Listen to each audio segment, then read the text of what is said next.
प्राध्यापक. नंतर 5 वर्ष संस्था इन्स्पेक्टर म्हणून काम केलं.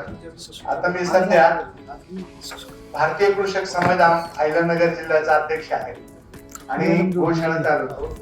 तर गो आधारित शेती, सेंद्रिय शेती किंवा विषमुक्त शेती, गो आधारित याच्या संदर्भात माझ्या मुलाखती तुम्ही आकाशवाणीवर ऐकल्या असतील कदाचित. ज्यांनी ऐकलं त्यांना माहित आहे की गो आधारित शेती कशा पद्धतीने आपण डेव्हलप केली पाहिजे, काय काय केलं पाहिजे त्याच्यासाठी. ते अतिशय महत्वाचं आहे कारण आपल्याला इथून काही अर्निंग होत आहे आपल्या गोशाळेसाठी.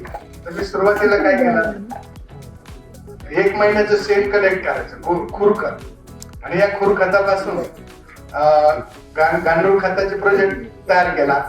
त्याच्यामध्ये 2च महिन्यात गांडूळ खत तयार, फक्त 2 महिन्यात, आणि सुंदर पद्धतीचं होतं एकदम.